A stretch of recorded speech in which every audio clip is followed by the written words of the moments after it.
My dearest Susan, the last 2 weeks have seemingly passed in a dreamlike haze. From the start of the tensions to the unit being put on alert and moving to our current positions. It feels so unreal. Almost just like another training exercise.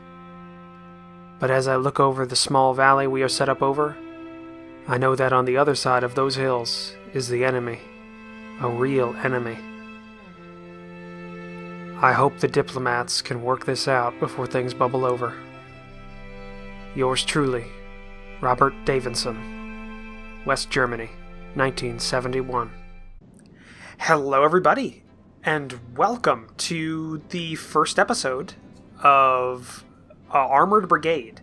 Now, if everything went as I'm planning it,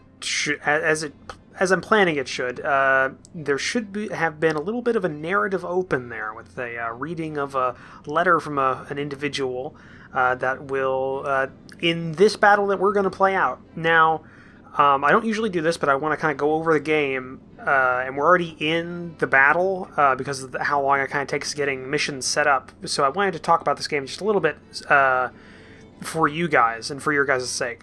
So what we're playing is Armored Brigade. It is a top-down, as you can see, a top-down strategy game, real-time, pausable, that's set during fictionalized war, or fictionalized conflict between the Warsaw Pact and NATO.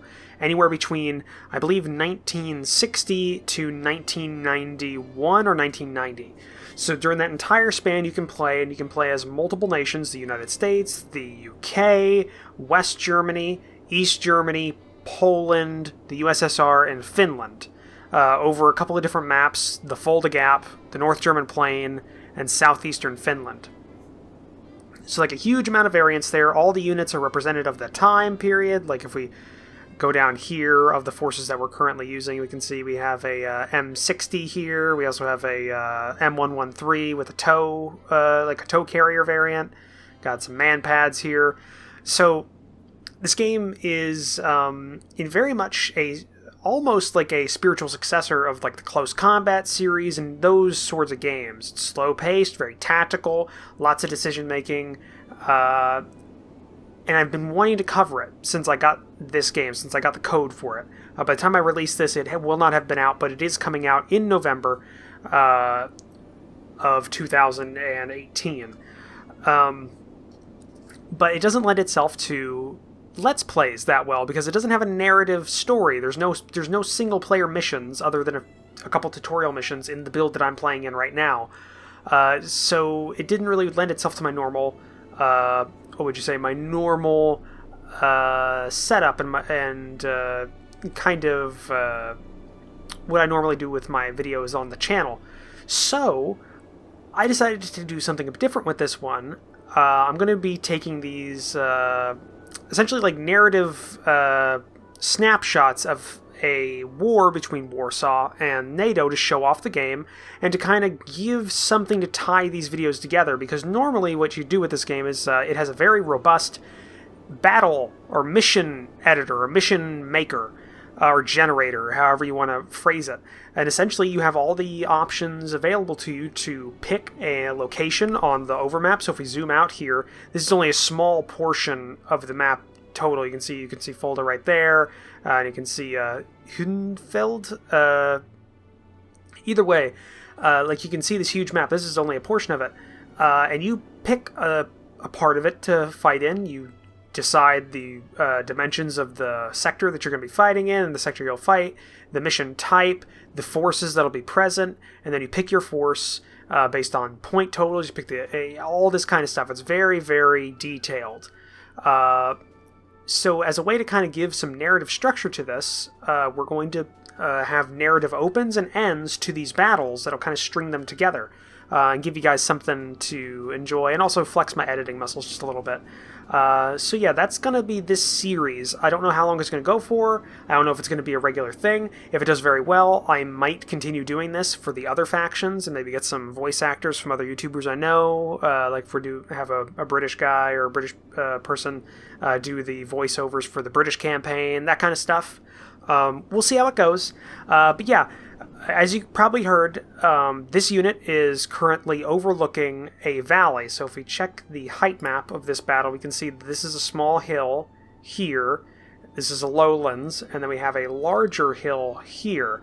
And in between there, we have a small village in the center with farmland in between. We also have a small village up here. So essentially what we're going to be doing in this battle is our objective is to hold this hill right here, our primary objective, as well as holding this little bit of this northern village. Now the reason we want to hold this northern village is if we zoom out a little bit, we can see on the map out here that there are roads that lead north of this village, and that one of those roads leads right behind this hill, which would make this position untenable, and we would have to retreat out. So we want to hold both these objectives. We want to hold the hill, and we want to definitely hold this town with the forces we have available. And the forces we have available is primarily going to be an infantry force. We have small attachments of M60 tanks. So we have a platoon of M60s with an HQ section, and a small mech infantry platoon that will be here, made up of 4 of those, and I think that's it. No, and we also have one section of M113s for the HQ of this section. And then we have a couple of infantry companies up here with a small infantry platoon, 2 small infantry platoons, another infantry company here, and then some HQs to go with this. And we also have a man-pad section, another man-pad section. Now these are like mobile anti-aircraft shoulder-launched rockets. We have a tow carrier M113 section here. We have self-propelled mortar section. Now these are mounted in M113 APCs, and these are 10... I want to say this one is... I don't know what these are. I think this is a 107 millimeter mortar. And we have an HMG section here, as well as 1 pillbox with a light machine gun in it. And we have to deploy that on this in this green section here. And then we also have 2 units of scouts, 1 dismounted scout section and 1 mounted scout section in M114A1E1s, which are like it's like the smaller cousin of the M113 that failed utterly in history. And this one specifically, I believe, has if I recall correctly, this has a 20 millimeter on the front, so, or on the top of it. So it's a pretty beefy armament on these. And these ones scouts can be deployed forward in this green box here. Now the enemy can deploy their scouts in this red section here, and their main in this red section here, like their main forces. The enemy has air superiority, which means they will be able to use helicopters and aircraft, while we do not. The story reason for that is that this is the surprise attack on the morning of, I believe, I forget which day it was. I'm not sure. No, I didn't write it down. But it's the morning of the war. So this is like the opening hours, so there's not going to be air support that we're going to be receiving. Which is why we have the man-pads to help protect us from those aircraft that'll be coming in at us. So, let's get into this. We have to deploy our forces. Now, the first thing I want to do is I want to deploy our scouts in a advantageous position. Now, what would make sense is we deploy them in this little village here, Motzalar, however you want to pronounce it. It's got plenty of good buildings in this forward section here that we can deploy our scouts in. And we can have our M114s slightly back in their entrenched positions. Now we are, I chose this in the beginning, we are dug in and fortified. So dug in and fortified means, in this game, dug in, you get this little embankment around all of your units on land that can support it. So you see everybody here has got these little embankments with like sandbags, and it's dug in on dirt, so they got their own little foxholes and fighting holes for the tanks. Fortified also means that we get access to obstacles. So we have minefields, anti-tank, and wire that we can put down here. And they'll be put down in these little squares on the map. Now, we're not going to do that yet. We want to know where we're at first before we deploy these things. And we'll be able to deploy and build these obstacles mostly in this little green box back here. So this will be good to deploy and deny the enemy if they get past our scouts.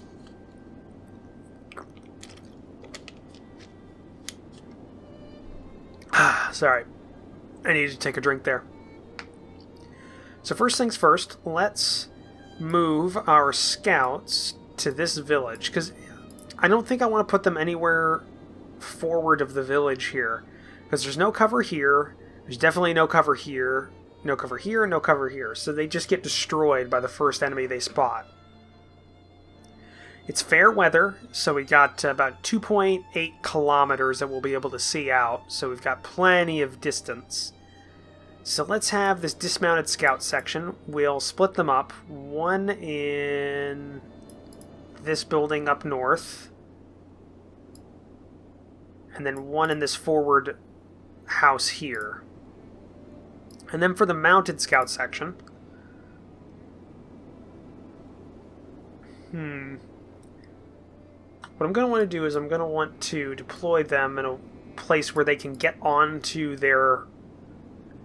because they're going to be deployed unmounted, so I want to be them close enough to retreat back to their M114s so they can then retreat back to friendly lines, which I'm going to be putting along this tree line on the hill. So let's have this scout team deploy here, and this M114 in this graveyard. Now this scout team will deploy there. Right there, and we'll have the M114 across here, so they'll have to retreat back out of the houses across the street and up to get back to their mount, but that should be good. This one also, with that location, if we check here on this line of sight, won't be hit from too far out, but if they do come close enough here, he can shoot them. It's not too bad. Actually, let's see, what about this one? Commanding view here, that'll be nice for his 20mm, and if not, he can then reverse back or go down here and hide behind the house. The scout teams have good fields of view. Oh yeah. There's a little bit of a rise right here, which is blocking our northern line of sight, but that's a good place to put our sections of scouts. Now the next thing I'm going to want to do is we're going to move our infantry companies right back here, and I want to deploy my M113 infantry, the mechanized infantry platoon. I want to deploy them up here. The reason why is if they do start to falter, I want units that are quick enough to get out of this village and then fall back into line on this hill here, so that we can then bolster the defense of the main hill. Because I mean, if we lose up here, they're getting pretty close as it is, and I don't want to. I want to save as many of our troops as possible. So what we're going to do is we're going to deploy them as such. So we'll have one in this section here. Their M113 right there. That looks pretty good. It's a little finicky to get it where you want it. That looks good. Let's see here. Get you right there. We'll deploy you forward.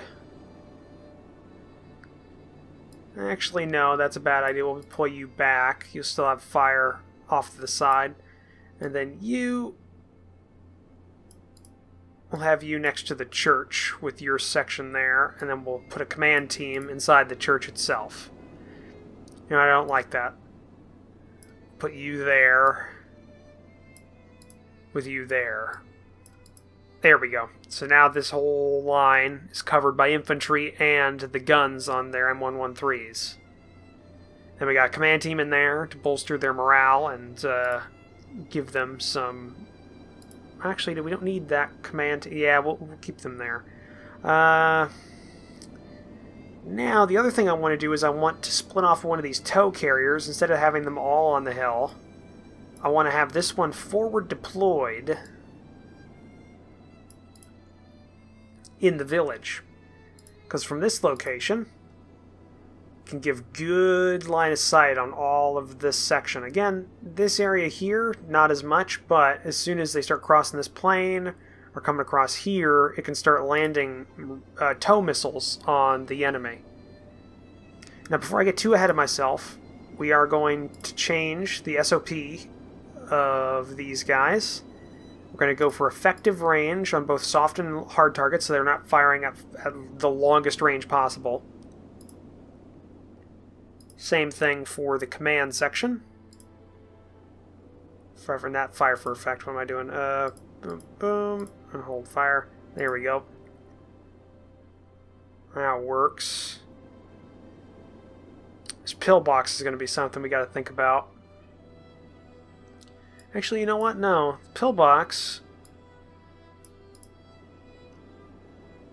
And we can't... Yeah, okay, it's got to be there. We're not going to put it on the road, because that wouldn't make any sense. But we'll put the pillbox right there. I think that's good. That'll give... that's got good line of sight. Or, you know what? We could put it right here to help defend the entrance into this village. That's a good idea. We'll do that. So we got you there. Alright. Heavy MG teams. See, this is where... By the way, I'm just going to say, because I don't think I said it at the beginning, this series is not going to be one battle per episode, because of the slowness of the battles and the tacticalness and having to pause and everything like that. This is going to be like multiple episodes for a single fight, so be prepared for that. Especially, I mean, like, just setting this up is going to take a while. I like this, though. Yeah, that's good. We'll put you one back. That's good. We'll put you one back there. That gives you good line of fire if they start pushing in. Yeah, that's good. And then the other heavy machine gun, I think would be better deployed up north.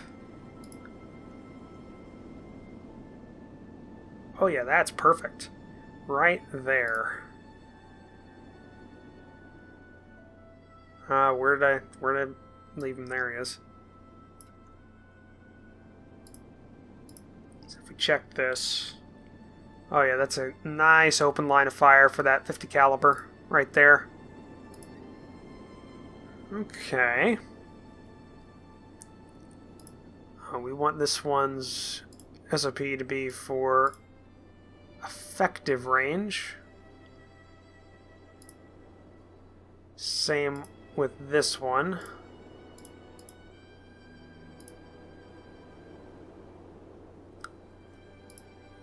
Okay. So we got that done. We're gonna put the mortars in the rear. We don't want them getting shot at or to be spotted if the enemy use their air power to try and target them. So we want them to be on the top of the hill, out of their line of sight. So if we check line of sight here, they can't see anything outside of that little alcove. Same thing with this one, so that's good. These are mortars, they're indirect fire, they'll be spotting, so they'll have spotters forward, and yeah, it won't be a problem. That's a good place to put them.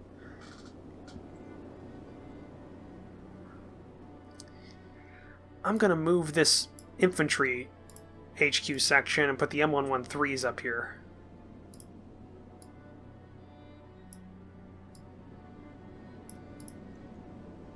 I think that's better. Right around there. That's good. So we have a mechanized infantry. I think it was is it a platoon? Yeah, mechanized infantry platoon deployed up here to help defend this section so we don't get outflanked. Now, the outflanking thing is just to kind of narrative-wise why we would be defending that little town. Because in the game, it only matters what's inside this box here. Just in case you don't know anything about the game, that it doesn't matter about them getting around us, because they can't really get around us on the map. This is very limited. Now, if I wanted to, I could have extended the height of this sector, because I think you can have 2 by 2 kilometer boxes, or you can have up to 16 by 16 kilometer boxes, and anything in between and of any shape, as long as it's square-ish. Like, it could be a rectangle, it could be a square, but you get what I mean. It's like I chose this because I like the idea of this little battle right here. Okay, so now that we got them, okay, let's get the man pads deployed into good sections. Now, we don't want them getting targeted, but we also want them to have good firing arcs into the valley. That's not bad. Right there is good. Yeah, right at the corner of those trees. No, not there. I guess one up.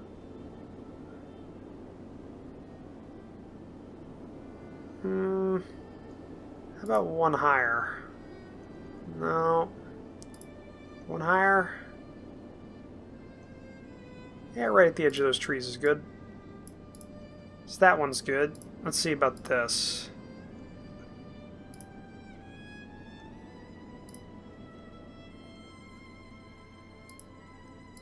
Can we get a decent area?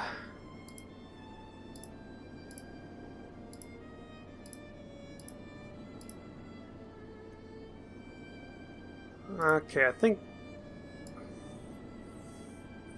here's okay, because it will be coming up from a higher angle. And then the second man pad section, we'll have one deployed here. I like that. One deployed there. Yeah, I like that too. Okay, so we've got our anti-aircraft deployed in a fairly good spread. Now we're going to deploy these 2 infantry platoons, these 3-unit platoons here. We're going to deploy them along this section because they're going to be covering these mechanized if they pull out of the town. So let's get them deployed in decent positions.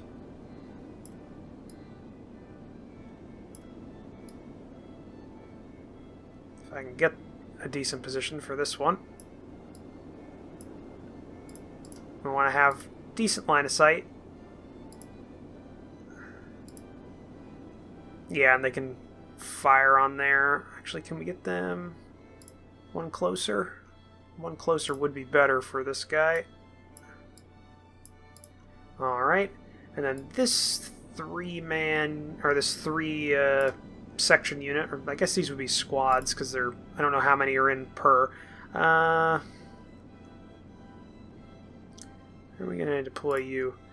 We'll deploy you forward a bit. Just in this little section here.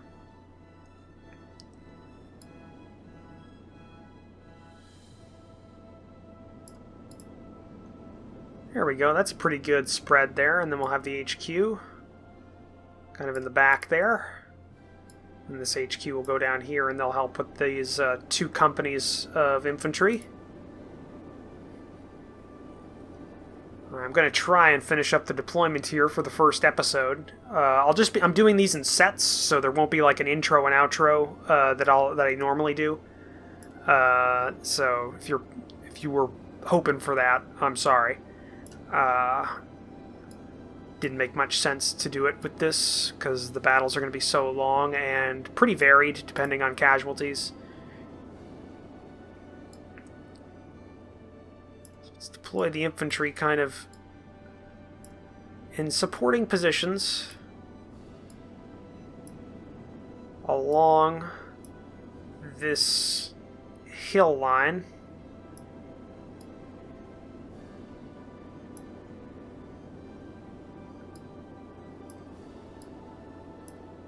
Let's extend this out just a little bit more. Okay. Now what I am going to do is this unit, we're going to forward deploy there. This unit goes there. That puts that company kind of in this semicircle. And then the other company, we're just going to have supporting positions. Now the reason it's being all funky is you see these rocks is like sheer cliff, is like really steep ground and bad ground that they can't set up in. It's also very hard to traverse and all that kind of stuff, so it's kind of natural barriers there.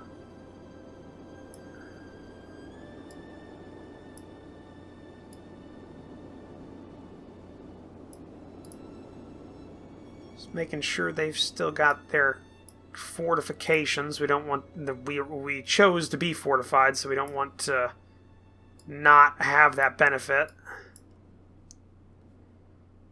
There we go. There is like a hole in the line, but the thing is that this is untraversable. They wouldn't be able to get up on the hill from there anyways. And what we're going to do is we'll double up a little bit right there with some of this. So we've kind of intermixed the companies a little bit, but that's not too big of a problem. And this tow carrier, we're going to deploy a little bit on this hill. Let's see what its line of sight is. Not the best. How about right there? Oh, much better. Right behind that HMG section. We'll have the tow right there. Slightly higher bit of the hill. Then we have the tanks. Now the tanks we're going to have in fighting holes all along this hill. Just raining hell down on the enemy. Now they are also an infantry brigade, I guess, or I don't know the size of the unit. They're also an infantry unit, primarily. So the majority of them are going to be infantry that are on foot. Now they will have the ability, just like we did, of taking other units, like mechanized and armored and a whole bunch of other crap. So we'll have to look out for that, and that's why we brought the tanks. Because they should be using T-60s, or T-62s. So they're going to be pretty tough nuts to crack at range.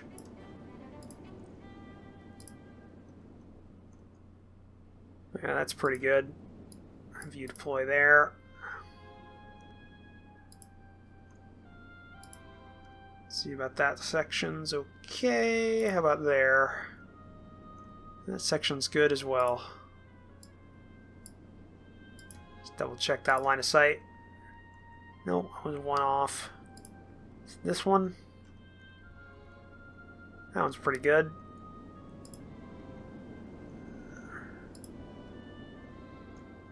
That one is much better. You're still in its fighting hole.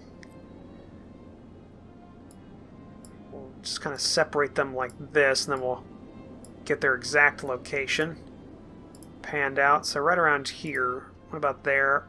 That one's good. So forward right of that one. Let's see where we got you. You can't see crap. Not the best.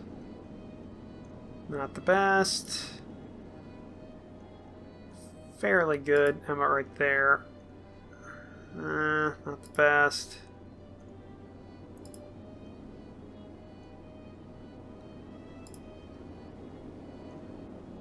That's pretty good. We'll do that. Right behind you. No, one back, I think. Yeah, one back's much better. I think... line of sight for you is not the best either.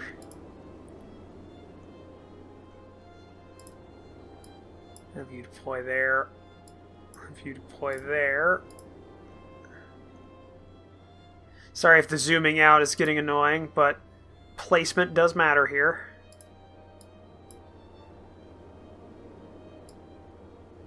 Okay, what about you? Last one here.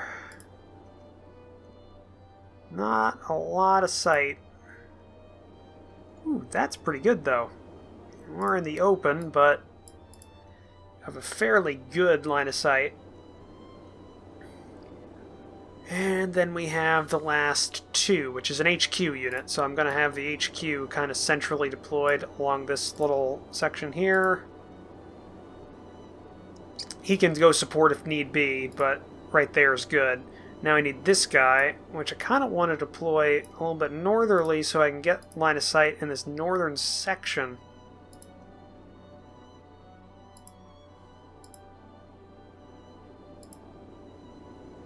It's not bad. Right there is pretty good. What about right there? Oh yeah, that's much better. Okay, you can't make that. What about right there?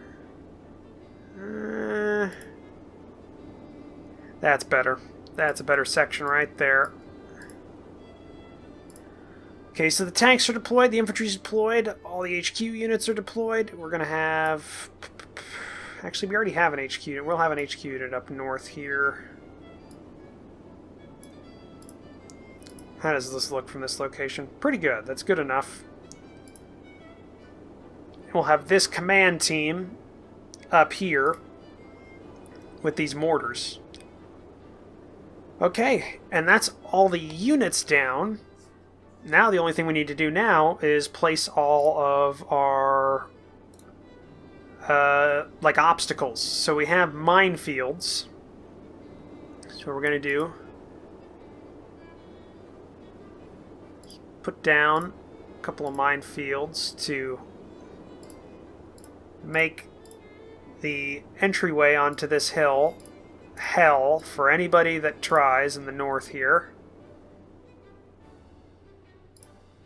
Same thing down south.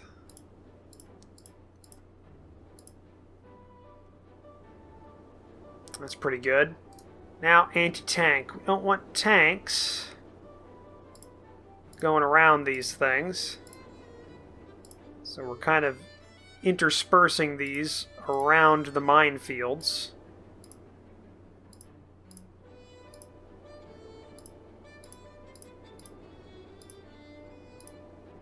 I also don't want them really coming up that way.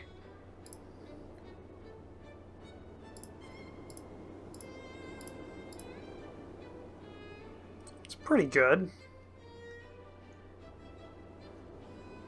Okay, and then we have wire. What we're going to do is we're going to keep interspersing this. What we want to do is we want to drive the enemy into these mines if they get this close.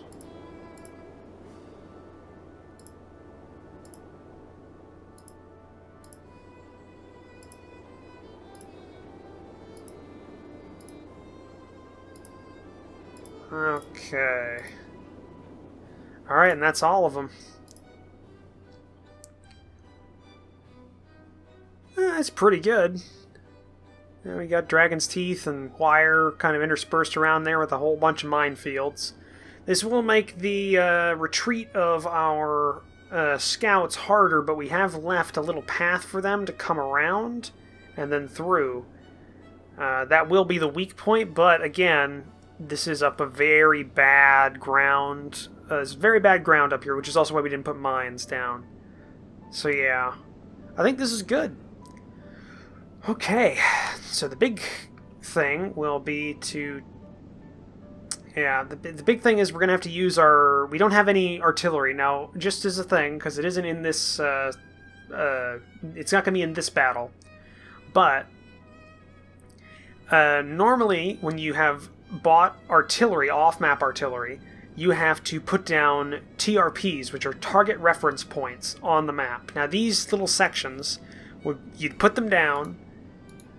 you'd put them down, and essentially fire missions that you call in around TRPs over a certain radius are called in much faster and have a have a faster cooldown time to whenever you place them to when they can be used. So it's essentially like you're using those points of reference whenever you're calling in fire missions. Is what it's trying to reference. We don't have those, so we're not going to be using them.